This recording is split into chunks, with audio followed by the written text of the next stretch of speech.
నిజానికి దీనికి అన్వేషణకాండని, హనుమత్కాండని పేరు పెట్టొచ్చు కాని, సుందరకాండలో హనుమంతుని సేవాధర్మ సౌందర్యం, లంకానగర సౌందర్యం, దశకంఠ రావణుని రాజస వీర సౌందర్యం, జానకి శీల సౌందర్యం ఇక్కడే సాక్షాత్కరిస్తాయని మనకర్థమైంది.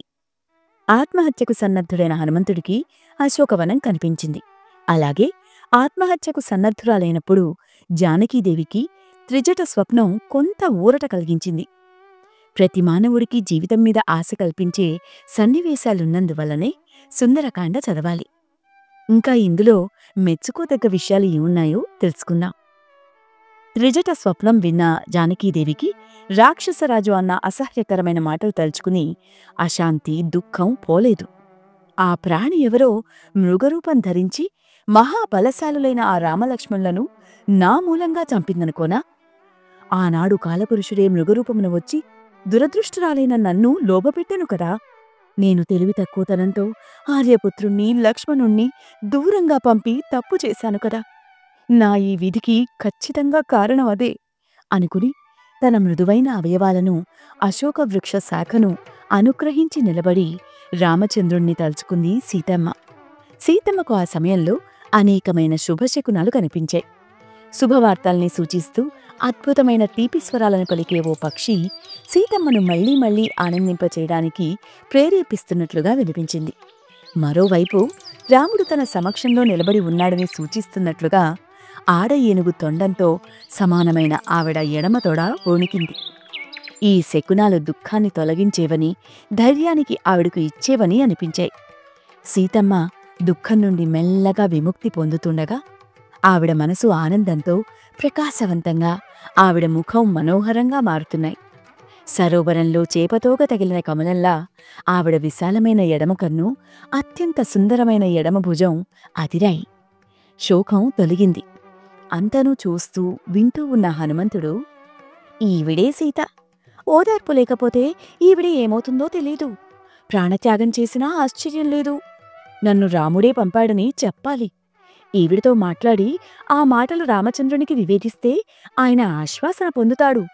అయితే ఈ రాక్షసీ మధ్యంలో ఈవిడితో మాట్లాడటం ఎలా?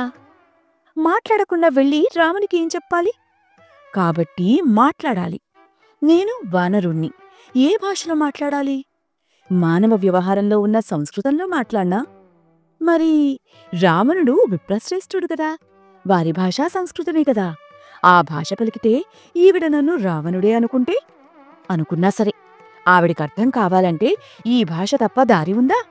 కానీ నా రూపం చూసి, నా మాట విని ఆవిడ నన్ను కామరూపుడైన రావణుడని శంకించి భయపడి కేకలేస్తే ఈ రాక్షసీ జనం వారి ఆయుధాలతో నా మీద పడకుండా ఉంటారా? అప్పుడు నేను దీర్ఘకాయుణ్ణై కొమ్మల మీద నుంచి దూకుతుంటే ఈ స్త్రీలు రాక్షస బలానికి తెలియజేస్తారు. వాళ్ళు ఆయుధ ప్రాణులే వస్తారు. వీరితో పోరాడుతూ తిరిగి సముద్రం దాటడం సంభవమా? ఈలోగా వారు నన్ను బంధించినా బంధించవచ్చు, లేదా ఈ క్రూరుడు సీతాదేవిని హింసించవచ్చు. జానకి సముద్రం చుట్టూ రాక్షసుల రక్షణలో ఈ రహస్య ప్రదేశంలో ఉంది. నేను రాక్షసులతో యుద్ధంలో చంపబడినా లేదా పట్టుబడినా నేను వచ్చిన పని పూర్తవదు. నాకు వేలాది రాక్షసులను చంపగల సామర్థ్యం ఉన్నా ఆ తర్వాత అవతలి ఒడ్డుకి చేరుకోవడం సాధ్యం కాకపోవచ్చు. యుద్ధం నిస్సందేహంగా జరగాలి. ఒకవేళ వీరు నన్ను నరికేస్తే రామునికి వర్తమానం అందదు కదా. మళ్ళీ ఈ విశాల సాగరాన్ని దాటి ఎవడు రాగలడు? పోనీ ఈ రాక్షసులతో పోరాడి వీరిని కడతీర్చగలిగినా నేను వెళ్లడం సాధ్యమా? అదీకాక యుద్ధంలో జయాపజయాలు ముందుగా తేలవే. అటువంటప్పుడు పోరాటానికి దిగడం వివేకవంతుల లక్షణం కాదు. అలా అని ఈవిడితో మాట్లాడకుండా వెళ్తే దూతగా నేను వచ్చి అవివేకిగా వెళ్ళినట్టే. వానరులం ఎంతగా ఈవిడ కోసం అన్వేషించాం.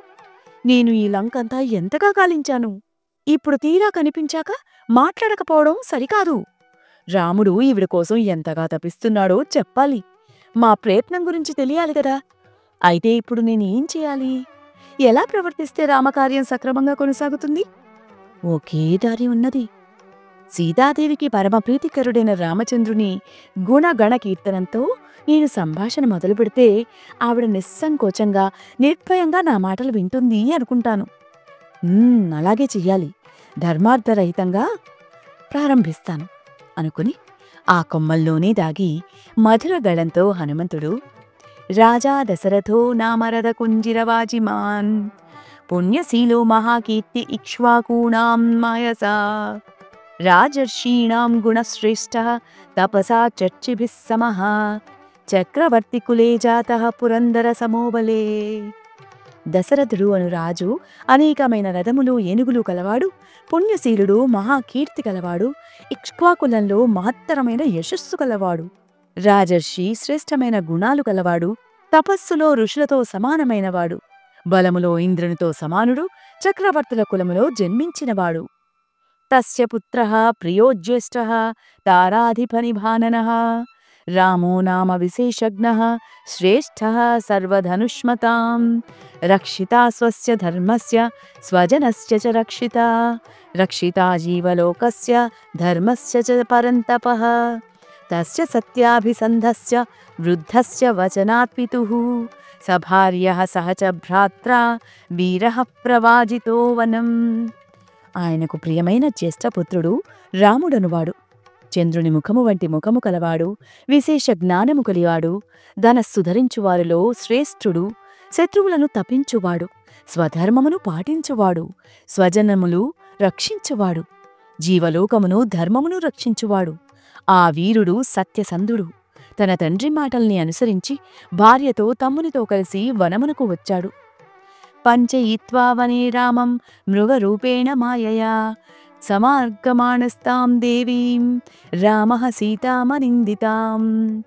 అక్కడ మహారణ్యంలో మృగములను వేటాడుతూ అనేక మంది కామరూపులు, సూరులైన రాక్షసులు ఆయన చేత సంహరింపబడ్డారు.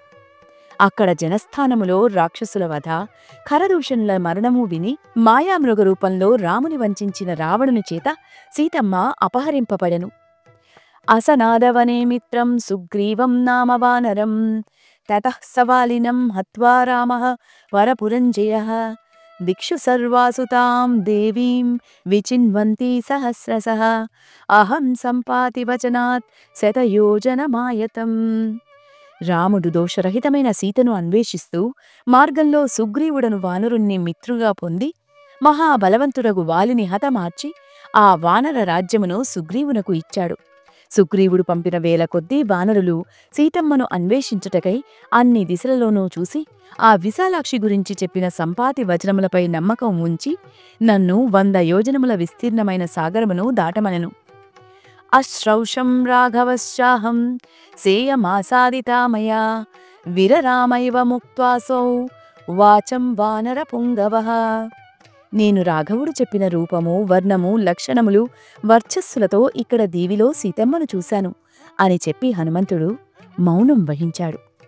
సీతాదేవి ఆశ్చర్యంతో, భయంతో తల పైకెత్తి చెట్టు మీదికి చూసింది. సీతమ్మకు రామనామం వినబడి సంతోషం కలిగింది. అటు చూడగా చూడగా వాయునందనుడైన హనుమంతుడు ఉదయసూర్య సమంగా కనిపించాడు. సింసుపా వృక్షం మీద కొమ్మల నడుమ తెల్లని వస్త్రంతో మెరుపు తీగల వంటి ఎర్రని కాంతితో వెలిగే వానరుణ్ణి చూసింది సీతాదేవి. కాని ఆయన్ని చూసి చూడడంతో ఆవిడ గుండె దడదడలాడింది. ఆశ్చర్యం కలిగింది. వానరుడేమిటి, ఇంత శరీరమేమిటి అనుకుంది. మరింత భయంతో రామా లక్ష్మణ అంటూ కన్నీరు విడిచింది. ఆ వానరుణ్ణి మళ్లీ చూడగా వినయవంతుడిలా గోచరించాడు. ఇది స్వప్నమా, నేను మేలుకుని ఉన్నానా అనుకుని మళ్లీ చూసింది. బాగా వంకర తిరిగిన మూతితో కనిపించాడు హనుమంతుడు. వెంటనే ఆవిడకు భయం కలిగి కన్నులు మూసుకుంది. ఆవిడికి అంతా కలలా అనిపించింది. కలలో కోతిని చూడ్డం కీడుకి సూచన అనిపించగానే రామలక్ష్మణులకు శుభమగుగాక, నా తండ్రి జనకునికి శ్రేయస్సు కలుగుగాగా అనుకున్నాక ఇది కల కాదు అనిపించింది. నిరంతర శోకంతో ఉన్న నాకు నిద్ర కూడా పడుతుందా? పూర్ణచంద్ర వదనుడైన రాముడు దగ్గర లేని నాకు సుఖం లేదే. సుఖం లేనిదే నిద్ర ఎలా పడుతుంది? నా మనస్సు ఆయన్ని గురించి ఆలోచిస్తున్నది. ఆయననే ధ్యానించే నాకు ఆ రూపాలే కనిపిస్తాయి కదా, ఆయన విషయాలే వినిపిస్తాయి కదా. మరి వానరం కనిపించడం ఏమిటి? బహుశా నా కోరిక నెరవేరి ఉండాలి. అయినా విశ్వాసం కలగడం లేదు. అయితే ఇది మనస్సుకి కనిపించిందా? కాదు, వానరుడు స్పష్టంగా కంటికి కనిపిస్తున్నాడు, శబ్దం వినిపిస్తున్నది అని చేతులు జోడించి సర్వేశ్వరుడైన ఇంద్రునికి, దేవగురువు బృహస్పతికి, ప్రజాపతి బ్రహ్మకు, అగ్నిహోత్రునికి నమస్కరిస్తున్నాను. నేను చూసినది విన్నది నిజమే కావాలి అనుకుంటుండగా హనుమంతుడు చెట్టు దిగి వినయ వినమితుడై ఆవిడ ఎదుట నిలబడ్డాడు. చేతులు జోడించి శిరస్సును పెట్టుకున్నాడు. అమ్మా, ఉత్తమురాలవైన నీవు నలిగిన పట్టుచీరతో ఈ చెట్టు మొదట నిలబడి ఎందుకు దుఃఖిస్తున్నావు? దేవదానవ నాగ గంధర్వ యక్ష కిన్నెర గణాలలో ఏ జాతికి చెందిన దానవు? వసు రుద్ర మరుత్తులలో ఎవరి బిడ్డవు? నాకు దేవతామూర్తిలా కనిపిస్తున్నావు. చంద్రునికి దూరమై ఆకాశాన్ని వీడి వచ్చిన రోహిణీదారవా? వశిష్ఠుల వారి మీద కోపంతోనో మరే అనుమానంతోనో ఆయన్ని విడిచి వచ్చిన అరుంధతీదేవివా? నీ సోదరుడు కాని తండ్రి కాని పుత్రుడు కాని పరలోక గతులైతే వారి కోసం శోకిస్తున్నావా? నీ కన్నీరు నిట్టూర్పులు వీటికి తోడు నీ పాదాలు భూమిని తాకుతున్నాయి. వీటిని బట్టి నువ్వు దేవకాంతవు కావు అనుకుంటున్నాను. నీలో రాజరికపు ఛాయలున్నాయి. ఆలోచించగా నువ్వు ఏ మహారాజు భార్యో అయి ఉంటావనిపిస్తున్నది. రావణుడు జనస్థానం నుంచి అపహరించి తెచ్చిన జానకీదేవివా? తపస్విజనోచిత వేషంతో సౌందర్యరాశిలా ఉన్న నువ్వు రాముని భార్యవే అనుకుంటాను అన్నాడు. ఆ మాటలు విన్న సీతాదేవి రామనామ శ్రవణంతో ఆత్మవేత్త, శత్రు సంహార సమర్థుడు, రాజసింహుడు అయిన దశరథుల వారిని కోడల్ని, మహాత్ముడు విదేహాధీశుడు అయిన జనక మహారాజు అనుంగు పుత్రిని, నన్ను సీత అని పిలుస్తారు. ధీమంతుడైన రాముని భార్యను నేను. అయోధ్యలో ఆయనతో 12 సంవత్సరాలు సర్వరాజభోగాలు అనుభవించాను. ఆ తరువాయి మా మామగారు మా వారి పట్టాభిషేకం నిశ్చయించారు. గురువులు ముహూర్తం పెట్టారు. అదే రోజున ఆ వార్త విన్న కైకేయి రామ పట్టాభిషేకం జరిగితే తన బ్రతుకంతా పచ్చి మంచినీళ్లు తాగనని, గుప్పెడు మెతుకులు తాకనని, రాముడు అరణ్యానికి పోవాలని అంది. ఆ మాటలు వింటూ దశరథుల వారు మూర్ఛపోయారు. సత్యధర్మపరుడు కనుక ఆవిడ వరం ప్రకారం జరిపించాడు. రామచంద్రుడు రాజ్యం కంటే తండ్రి మాటనే అధికంగా భావించాడు. సత్యపరాక్రముడైన రామచంద్రుడు తమ ప్రాణాలైనా వదులుతాడు కాని ఎదుటివారికి కష్టం కలిగే మాట కూడా మాట్లాడ్డు. అందువల్లనే మనసా రాజ్యాన్ని విడిచి ఉత్తరీయాన్ని చేతులతో వదిలి తల్లి దగ్గరకు వచ్చి నన్ను ఆవిడకు అప్పగించపోయాడు. ఆయన లేని దేవలోకం కూడా నాకు అవసరం లేదనుకుని ఆయనకంటే ముందే నేను అడవిదారి పట్టాను. మాకంటే ముందుగా మా లక్ష్మణుడు నారచీరలు ధరించి వచ్చాడు. అలా మేం ముగ్గురము మా మహారాజు మాట ప్రకారం ఘోరాటవులకు వచ్చి అక్కడ దండకారణ్యంలో ఉండగా దుష్ట-రావణుడు నన్ను అపహరించి ఇక్కడకు తెచ్చాడు. వాడిచ్చిన గడువు ఇక 2 మాసాలుంది. అది గడిస్తే ప్రాణత్యాగం తప్పదు అని జానకీదేవి చెబుతుంటే హనుమంతుడు, అమ్మా, నేను రామదూతను. ఆయన కుశలంగా ఉన్నాడు. నీ క్షేమ సమాచారం తెలుసుకురమ్మని నన్ను పంపాడు అని ఆరంభించాడు. అమ్మా, వీరవేరాంగవేత్త బ్రహ్మాస్త్ర కోవిదుడు అయిన దశరథనందనుడు నీ క్షేమం కోరుతున్నాడు. మహా తేజస్శాలి అయిన మీ లక్ష్మణుడు శోకదీన వదనంతో మీకు నమస్కరిస్తున్నాడు అని చెప్తుండగా సీత సంతోష పులకింతంతో, మానవుడు బ్రతికి ఉంటే 100 ఏళ్లకైనా సుఖ సంతోషాలు పొందుతాడనే పెద్దల మాట నిజమేనని నాకు ఇప్పుడు నమ్మకం కలిగింది అంది. అనంతరం హనుమంతుడు నెమ్మదిగా సీత దగ్గరకు అడుగులు వేస్తున్నాడు. అది చూసే సీతమ్మకు ఆ వ్యక్తి రావణుడేమో అని శంక కలిగింది. చీచీ, ఎంత పొరపాటు చేశాను! నా విషయమంతా చెప్పడం వల్ల వీడికి సర్వమూ తెలిసిపోయింది. నిజంగా వీడు కామరూపంతో వచ్చిన రావణుడే అనుకుంటూ నేలమీద కూలబడింది. అది చూసి హనుమంతుడు చేతులు జోడించాడు. కాని సీత అతని వైపు చూడడం లేదు. వేడి నిట్టూర్పు విడిచి, ఓ మాయావి, ఎందుకిలా నన్ను బాధించి వేధిస్తావు? ఆనాడు జనస్థానానికి మాయ సన్యాసిలా వచ్చావు. ఇక్కడ నేను ఉపవాసాలతో కృశించి శోకంతో ఉంటే ఇంకా సంతాపం కలిగిస్తున్నావు అని క్షణమాగి అతన్ని చూసి, నిన్ను చూస్తుంటే నా మనసుకి సంతోషం కలుగుతున్నది. అంటే నువ్వు రావణుడవు కాదేమో అనుకుంటున్నాను. నిజంగా నువ్వు రామదూతవే అయితే నిన్ను ఆశీర్వదిస్తున్నాను. నాకు రామగుణగానం కంటే ప్రీతి కలిగించేది లేదు. అందుచేత ఆయన విషయాలు చెప్పు అని లోలోపల తన భర్త పంపిన ఈ దూత నా హృదయానికి ఆహ్లాదం కలిగిస్తున్నాడు. కలలో నేను కోతిని చూసి ఉంటే కీడు జరగాలి గాని మనసుకి సంతోషం కలగకూడదు కదా. కాక భ్రాంతిలో పడ్డానా? ఇది పిచ్చి కాదు. నా మనస్సు నా వశంలోనే ఉంది. కాని వీడు కామరూపం ధరించిన రావణుడేనా అని వెనుతిరిగింది. ఆవిడ తల తిప్పి తనను చూడకుండా ఉండడంతో హనుమంతుడు ఆవిడ శంకను గ్రహించి, అమ్మా, రామచంద్రుడు సూర్య సమతేజస్వి, చంద్ర సదృశ శీతల హృదయుడు, సర్వలోక ప్రభువైన కుబేరునిలా భూమండలాధిపతి, విష్ణు సన్నిభ పరాక్రముడు, దేవగురువైన బృహస్పతిలా మధురభాషి సత్యవాది, సౌందర్య శోభితుడు, మన్మథాకారుడు, అనవసరంగా ఆగ్రహించడు, కాని ఆగ్రహించాడో ప్రతీకారం తప్పదు. ఆయన మహారథికుడు. ఆయన భుజబల ఛాయలో ఈ లోకం నిశ్చింతగా విశ్రాంతి తీసుకుంటుంది.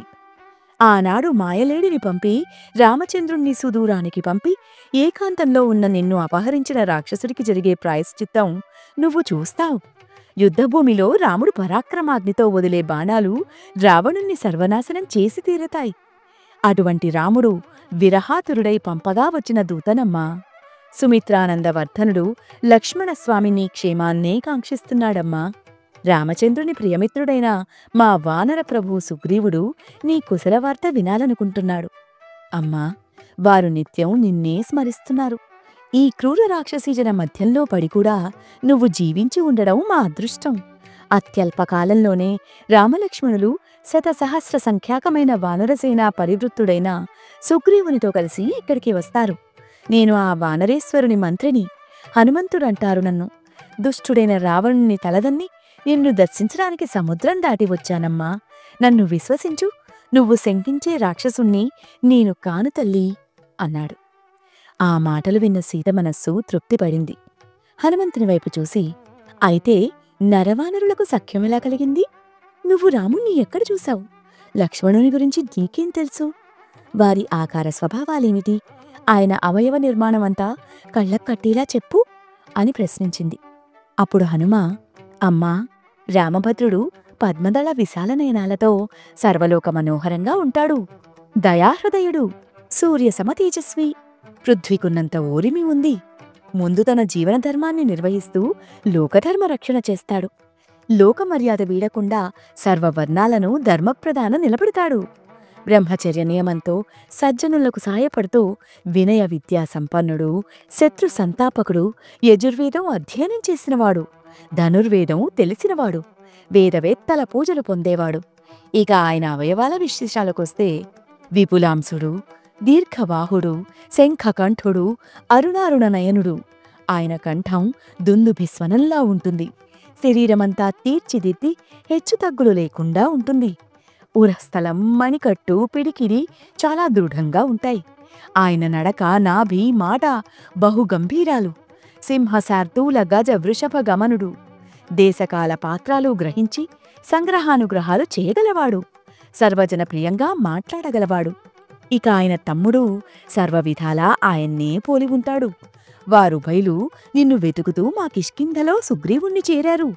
అన్నగారి భయంతో మా రాజు ఋష్యమూకంపై ప్రవాసంలో ఉన్నప్పుడు మేమంతా సుగ్రీవసేనలో ఉన్నాం. అక్కడకు నారచీరలతో ధనుర్బాణధరులై వచ్చిన వారిని చూసి మా ప్రభువు నన్ను పిలిచి వారెవరో తెలుసుకురమ్మన్నాడు.